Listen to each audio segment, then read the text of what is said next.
This is Cal Cat, the Cal Catster. There's been a time change. We supposedly gained an hour. Well, we did. It's fall backward. But it didn't. It feels all weird and wonky. It is. Says it's 2, but I guess it's 3.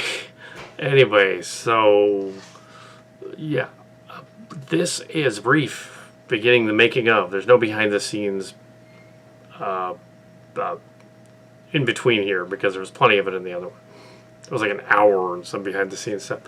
And if you want to see some of the outtake commentary from the Halloween special, go to onlocationcat.com.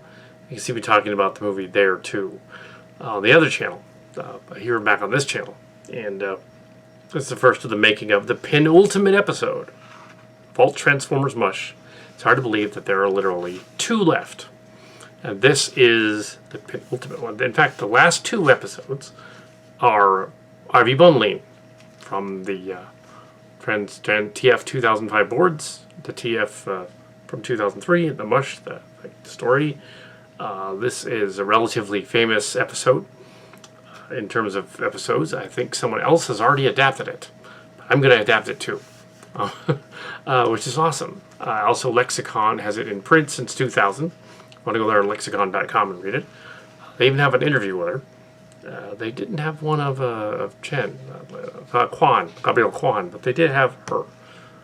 There are 2 versions of Ivy Bohnlein, Ivy Gibberish and Ivy Bohnlein. I don't think the one with the gibberish is her.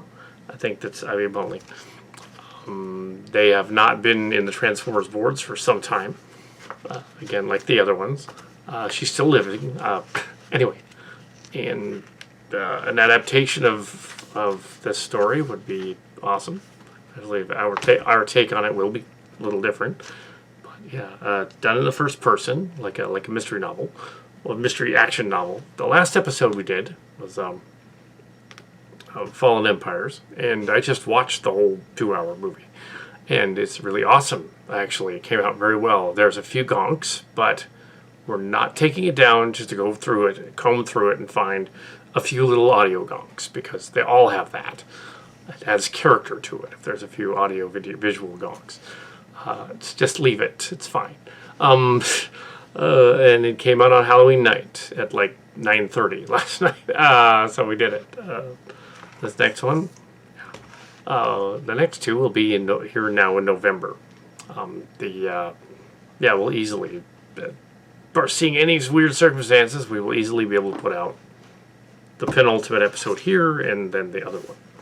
Now, these were both aired in Transtech magazine in 2003, which was 3 years after Lexicon put it up.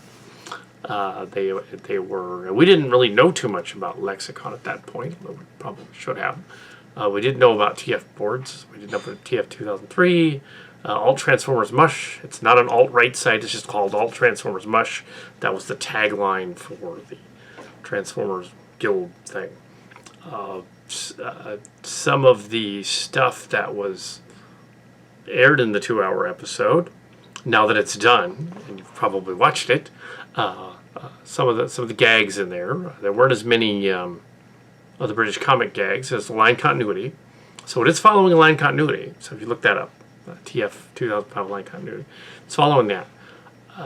Leech Maximo, Story, Base, Empire, and Former Prime. All that name, Leech Maximo, is all that. The Guild is a nod to that. And the site, it's also a joke about the TF boards. Yeah.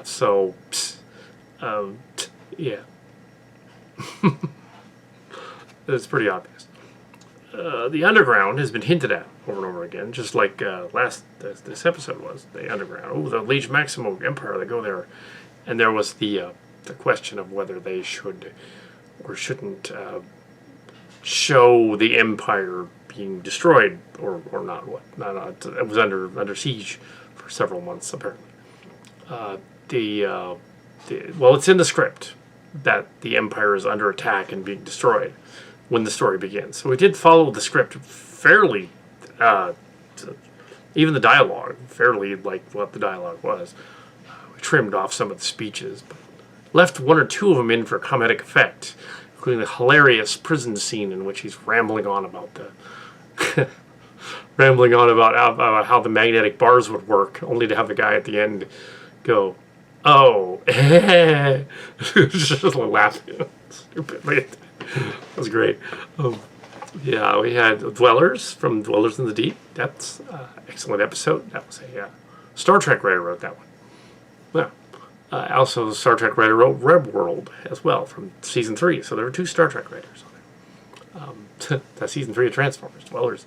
We made them look like Skylinks, but they're not supposed to be Skylinks. Now, before I get into this one, tell you about that one.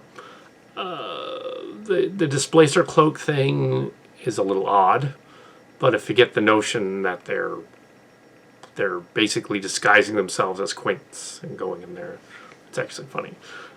So if you just imagine them looking like Quintessons, they're not, but clearly you can imagine it. Yeah, we couldn't actually film that because they made a Quintesson this year, one, and yeah, that would look really weird if there was like that one Quintesson repeated over and over again. I don't even own him, but I do have Alicons. They released an Alicon this year, resembling the Sharkticon from the Transformers movie. That was cool. So there is an Alicon out there. So they do definitely know trans and trans tech and the mush. Over there at Hasbro, they know all about it. They're cool with it. So they're, as long as you guys don't make any money on it, we're cool with it. Keep doing your Transformers mush. And no, we're not making any money. Nobody gets paid. They get a byline, that's it. We come to one of the most popular, of course I saved the best for last. 2 most popular. Yeah, this is, yeah, so we have a whole Transformers gamut of things. We did, 12 or 13 episodes this season, something like that. That includes the Corrosion of War epic, which was our pilot, which was immediately sold. So awesome. They said, oh, yeah, series. Wants the series. Do that. All of 2020, we're going to do the series. Yeah, it's like they put the entire world on hold so that Cal Cat could complete this Transformers epic thing before he turned 50. So, but yes, yeah, using character stories from the mush. There are a lot of shorter stories, short story ones, that could be adapted in a possible second season. Not sure if that will happen or not. I don't know. There's a lot of other Rob Power stories out there. There's a bunch of short stories here. But not a lot of novels like that original one. We wanted only the novel length, 1 hour or more stories, because that was cool. We added Andraxis 2 and Andraxis 7, mainly F7, because it was awesome. We had to do it. We said, okay, we have to film this. It's not quite canon with this story, but it's canon enough that you can say, well, maybe that's slightly sideways universe. Also, this story, yeah, but not like Lost. This last story was kind of like the X-Files finale, the one with the talking, and the full disclosure episode, the one with the talking. But in the sense it was spoofing it. It was basically saying, okay, well, we can't show you the Empire being attacked and destroyed because we can't afford the special effects, so we're just not going to talk about it. There were a few gaffes that I fixed in post, including them breaking out of prison, and I commented in the narration, in the story, they broke out of the prison, but I didn't film it. Literally said that. Oh, yeah, so, that's all right. But they were clearly breaking out, though. The way I did the audio to match it, it looks like 2 of the prisoners' helpers are outside the cell. Let them out, clearly. I didn't need to show that. It's visually there. I didn't need to tell that. I could visually show that.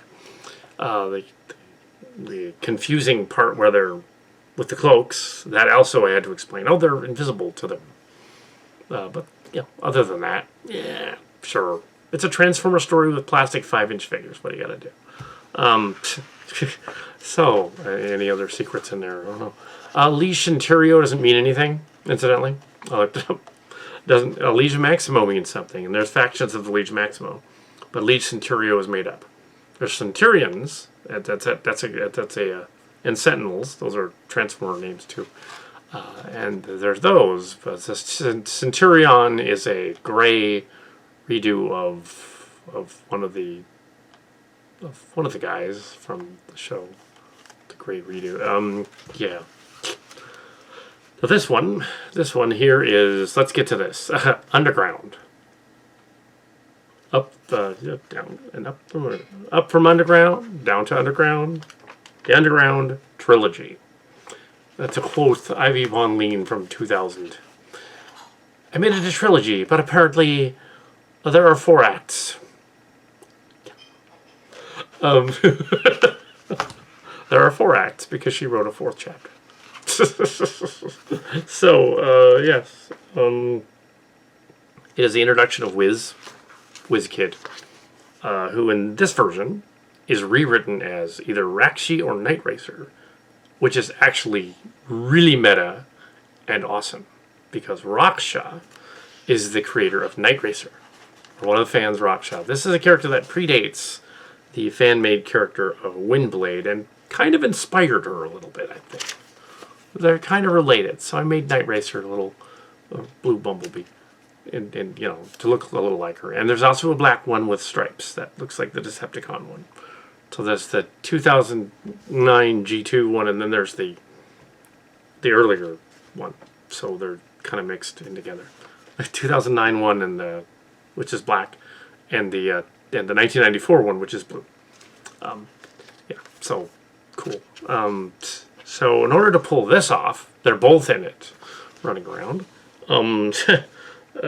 We just met her as a Leash Interior spy in the last ones. So again, so she shows up. Rodimus and Cup.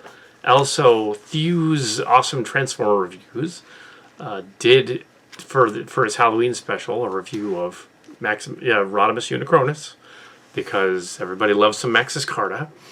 Yes, and that was awesome. So Maxis Carta, yeah, there he is. And we're gonna blow your minds with Maxis Carta's role in here, because we're gonna use a slightly smaller one, which will become evident in the story. As I go along, when you see it. So because of the scale's weird with the larger ones. The larger one would tower over all of them, and you just defeat the Decepticons immediately. But he's going to infiltrate the underground. So he's got to take off his armor and be a hot rod. So yeah. Which it ties into Transition. Which ties into the other one. Which ties into all of them. Yeah. Somehow it all ties in.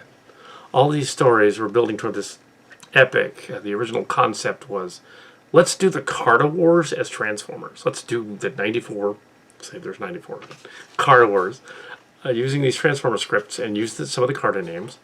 And let's do, with these stories that some other people wrote, let's film them and have it be, and give them bylines, and have them be like, oh, we're going to do this thing. It's going to be cool. Transformers. Yeah, and we're gonna put their names in it, slip them in there, and people that have read the Carta stories from the online will be ha ha ha. But we did it enough so that follows the stories enough so that you don't need to know who the Carta were. If you didn't watch Transtech, just watch this series, you would still get it. You'd introduce everybody anew and have them play new people, and it makes sense that they'd have the Displacer Cloak thing going on in the last episode, because that could be them. That could be what they're doing. Oh, totally. Maybe that's what they're doing. So they look like Transformers, but they're actually Carta. They're actually Carta, so it totally makes sense. Underground. Underground entered in TF 2003 magazine, Transtech magazine. So did Redemption, the finale. The finale is feature length as well. This is 2, really. It's like 80 pages. But they always come out a little shorter because they do them that way. This version, and I said it on this behind the scenes thing as well, this thing that I'm making as the outtakes for the Halloween special. Yeah, you don't need to necessarily use any of that, because I'm going to say it again. The technique that we were using with the audio made the audio sound great, but made the video 3 days longer and harder to edit. That was not a good idea. And it made the videos double the size. Just wanted to see if I could do it. Same thing happened with Chimera. We did the last 27 minutes of it. in 2019. Yeah, we had the same problem. Doubled it up. This one, no, do it live. Just do the recordings. Make sure everything lines up. You can always reshoot anything that's screwed up. And hopefully you won't have to. The story is a lead of one episode, but it features its main character is Whiz, who here is being rewritten as Night Racer, Windblade. Night Racer and Windblade. But it's the Windblade that's the bigger one. It's the Red Wing Windblade. So remember that. It's Red Wing Windblade in some of the jets and seekers. I also threw in probably Minmay or Miria's in there too. Some of the Robotechs are in there too. Anyways, so that is, well, all I got to do is say here is, well, let's do Underground. Let's do it. Let's penultimate episode Underground. It will be slightly different than the one that's actually up. There is a version of Underground. It's much shorter. This one's the full feature version. Transform and roll out. So this is technically day one of Underground. And, well, it's night one. We're going to end fairly soon. But this is night one. And we're on the set of the crash of the mothership just before the events of the action that's going on with the guys. And that's what this is. So let's just start going here. Because of the time change, it's actually an hour later. So it feels like it's 9. So we're going to end for the evening. Well, this is the Calicatster on the set. This was supposed to be directed by Jane Piedmont. We're not going to do over the stripe audio. We're going to do it live and then read the script and do it live. It's quicker. Yeah, so that's quicker. Draconis and Sport are no longer in the story. So in the series. So they've written them out. The radical difference in the beginning of this story is clear that it's trying for a different aesthetic. And those are Power of the Primes, Prime and Rodimus Unicronus. Rodimus Prime and Rodimus Unicronus. And they have a body shell that goes over them, and they flip around and go upside down, and they fit in the body shell, and they become the larger robots. But in order for them to relate to Night Racer and them at their eye level, the body shell is a better character. So I decided to have this little bumper. It's the teaser. It basically establishes the. It's a little bit longer than the teaser, I think. It establishes the penultimate episode, in that the cruiser that they went to in Trachyon space when they were going to escape apparently crash landed on a planet near them. I'm not sure where, halfway to Cybertron. And it crash landed on the planet that the space bridge to the other dimension down in the cave went to. It had to have been nearby. So yeah, they crashed into the store from the guild and they crushed it. Apparently the ship is like landed on the guild and it's gone. And it's like the walls broken to space and you can see outside and the outside air is like coming in. They've completely like ravished the building and killed the patrons. We're not sure how long ago this happened, but only days. The Robotechs went to look for them, and we get to see Max and Miria again. So yeah, we also get to rescue Miria and Minmay and all that. But they aren't really in the story so much. They're just there, so they'd be kind of offhanded. There's 4 or 5 characters that Ivy Bohnlein conveniently used for the story, Sunrunner and some of the other ones. They can be them. They can be the Robotechs in this version, because then it'll set up the Carta and Robotech nicely. They can be them. So they're on the planet. They're going to get prepared. They're going to go in the underground with the Fembots, the main characters in the story. So we have essentially 2 versions of Hot Rod. Part of that is the story as well. There are 2 in the story. Hot Rod kind of has a personality quirk thing going on. But if we make it 2 different guys, then it works. The duality of the whole thing. We have Night Racer who likes the Hot Rod and the Dark Night Racer that likes the other one, or vice versa, and they keep switching. and the humor, the dark humor, will be from that, and it's in the script. So it's pretty much going to follow the script at this point.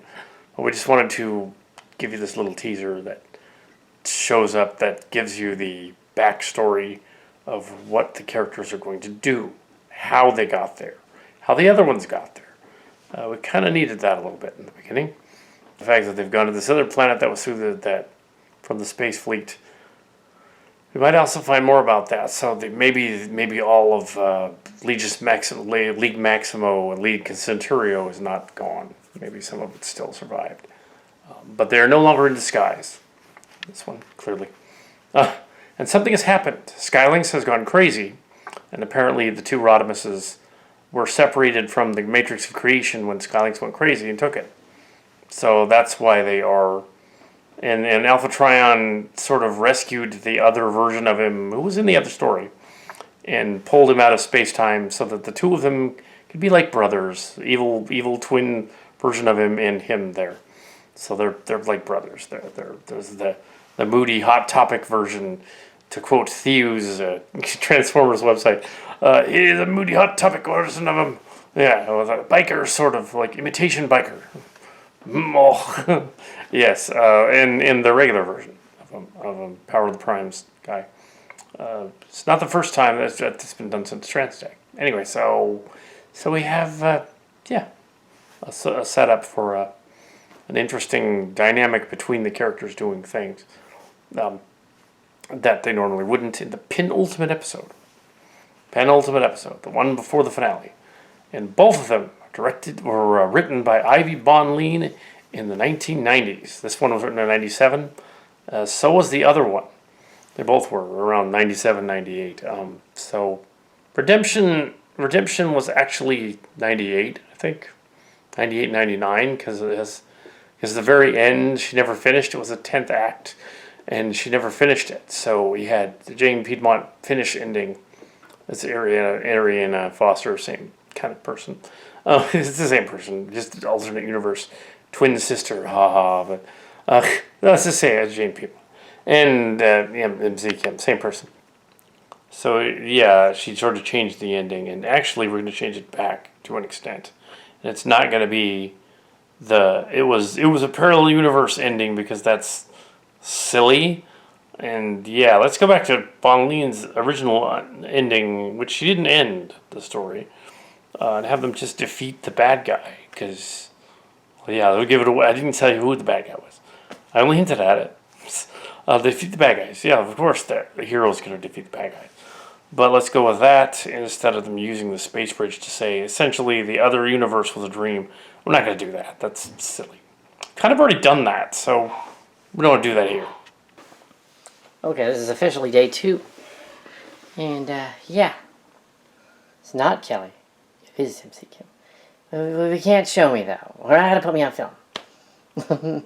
Okay, so we're gonna start rolling. This is Kimchi the psychologist from Starcrackers. MC Kim. Now we're gonna start rolling. Yeah. Okay, this scene is the arrival of the Rodimus Unicronus Maxis Carta and the Hot Rod from the other timeline, the Rodimus Hot Rod. They were split up by Skylynx taking the creation matrix from the body armor, and it made them. So we have we have this duality thing going on, and really obvious. Yes, just visually obvious. They show up.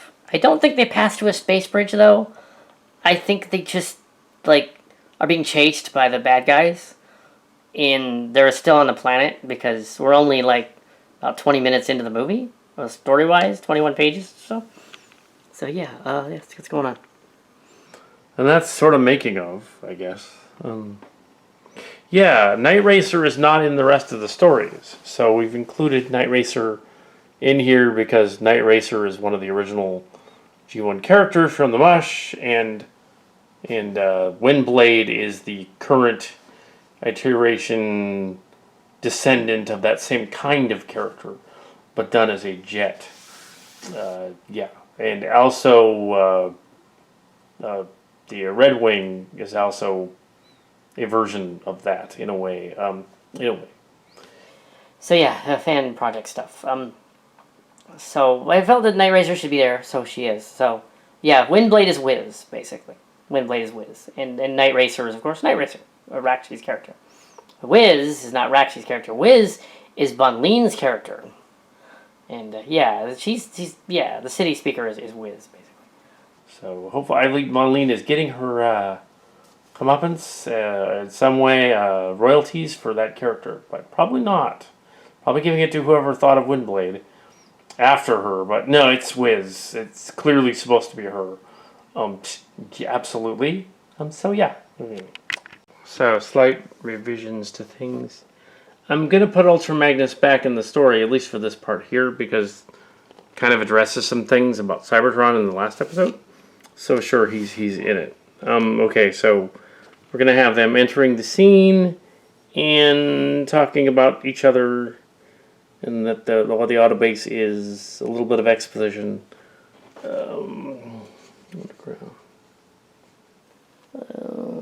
My name's Windblade. And I have a feeling your life just got more interesting. And note that we've finished the part 1 of her series here, her trilogy. And we're on to Up From Underground to Higher Ground.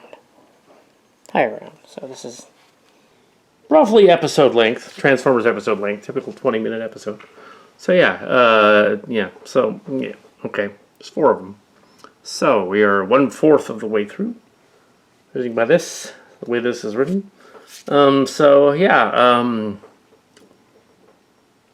We are a trilogy that's actually a quadrology. And action. Okay. Slight deviation from the script. Just to make it visually more interesting, instead of having them on a screen somewhere.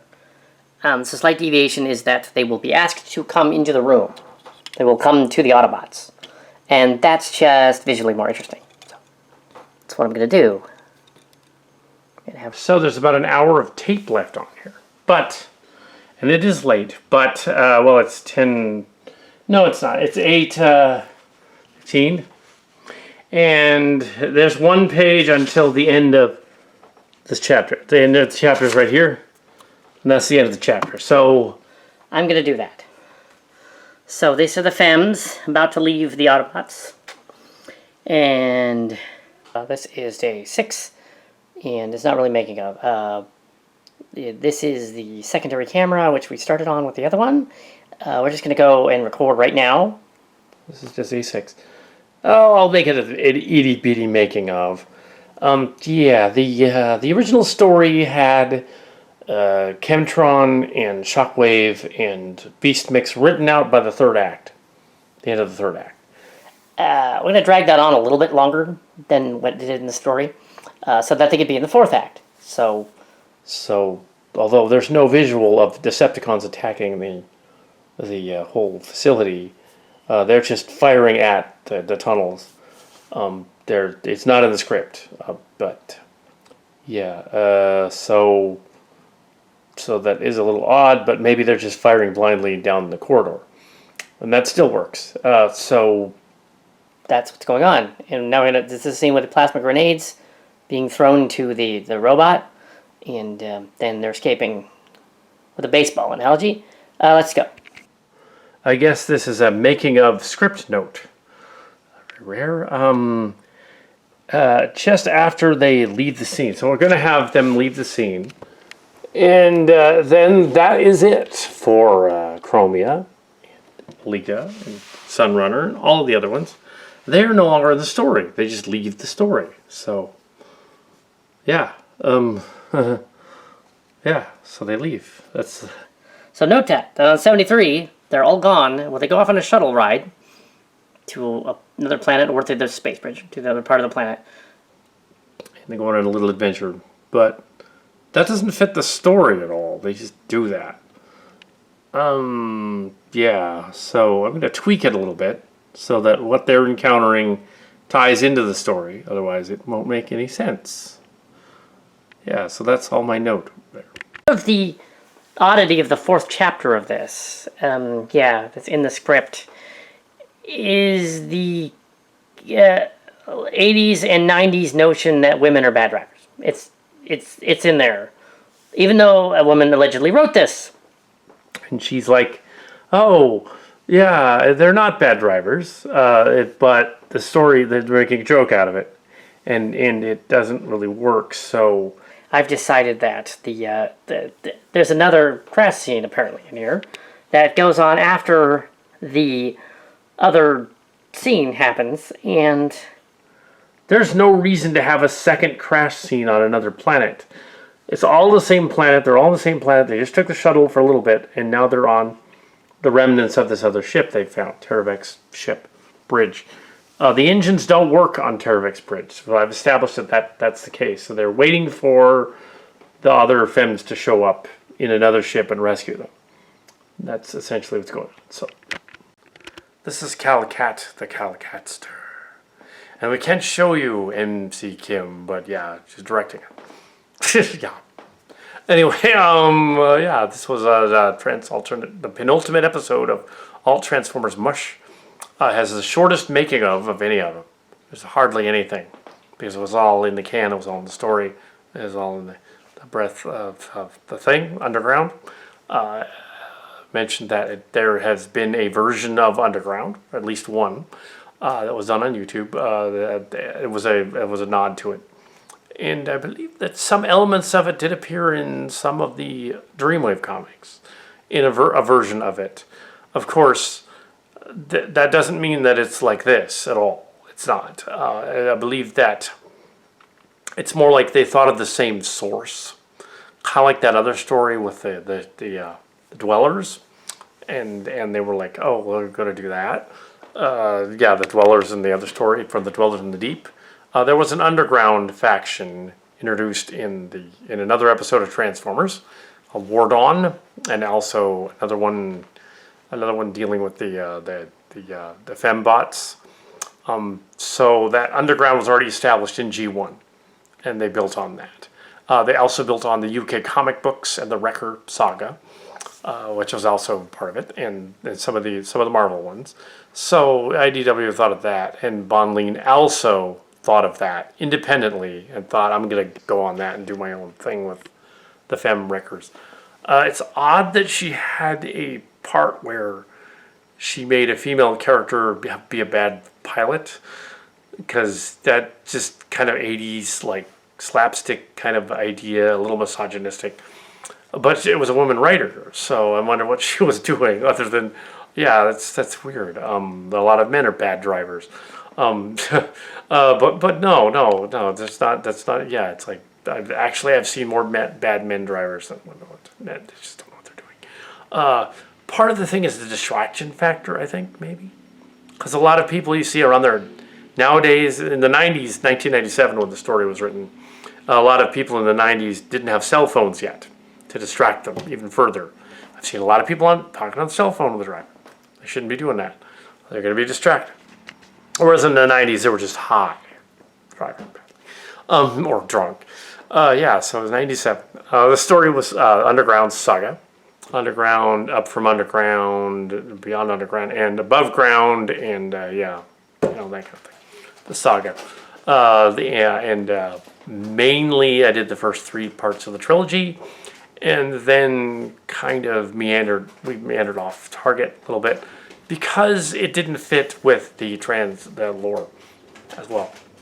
So, yeah, the Decepticons had been kicked out of they weren't even in the 4th act in the original story.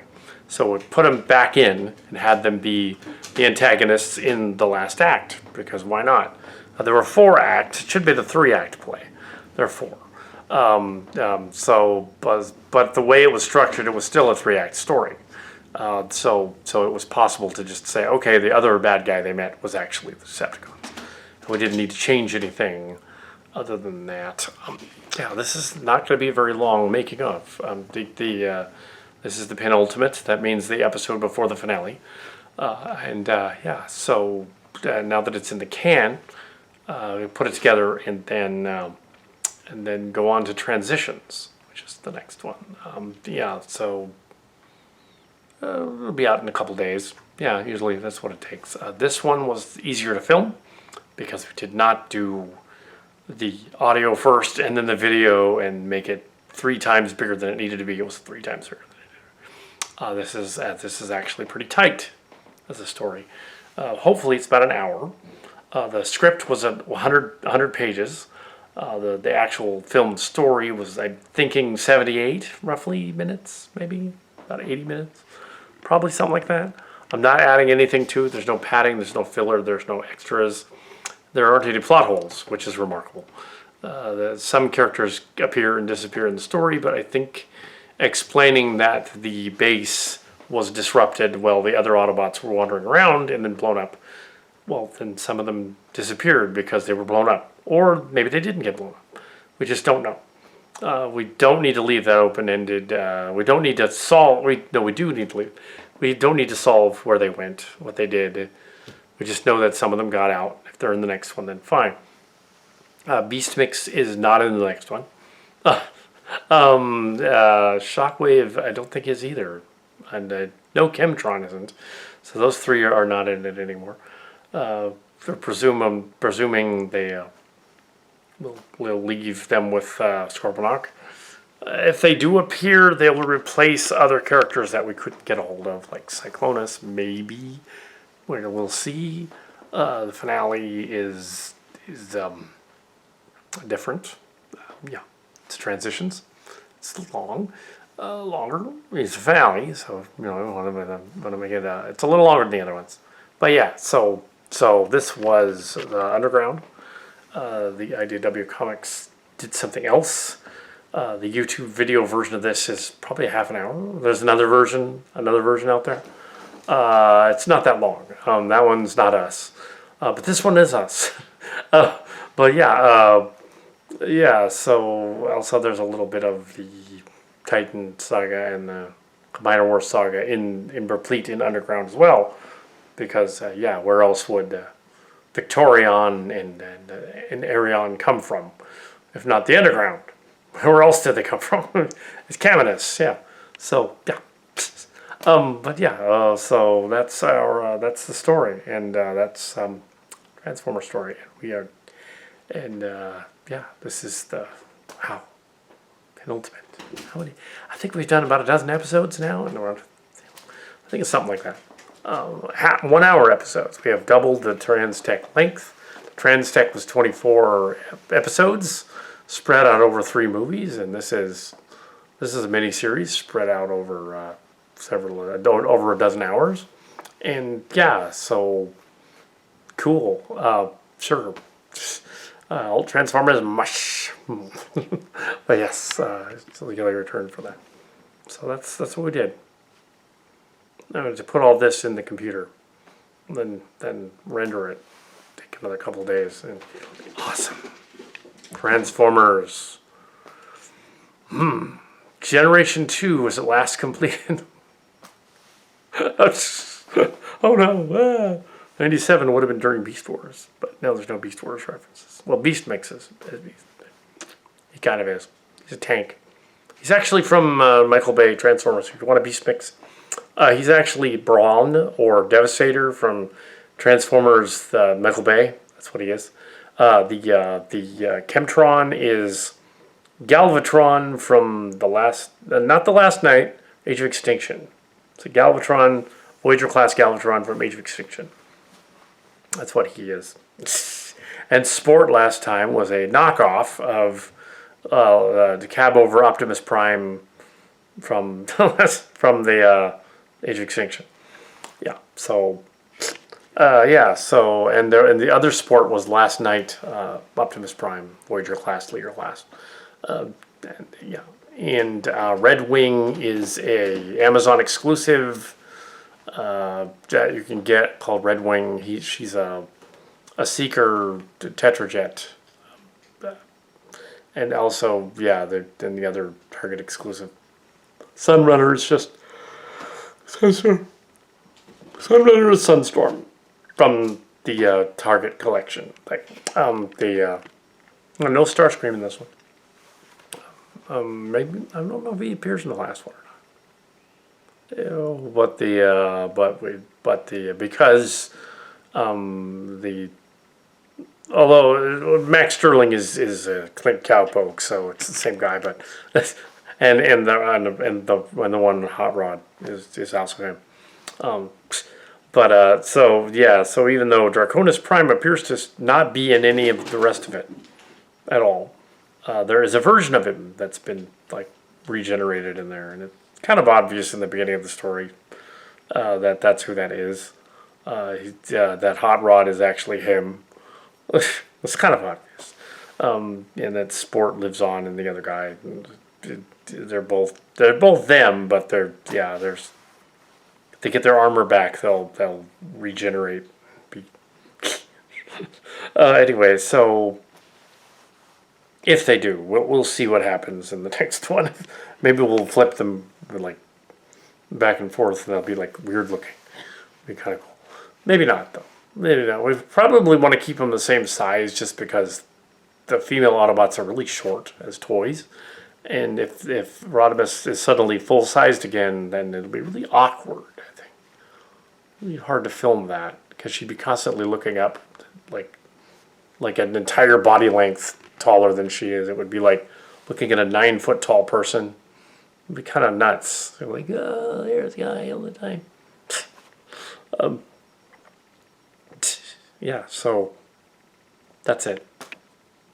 This is the penultimate episode. After this, just making of the next one. And, transform your world. Autobots. Belch. Autobots, transform and roll out.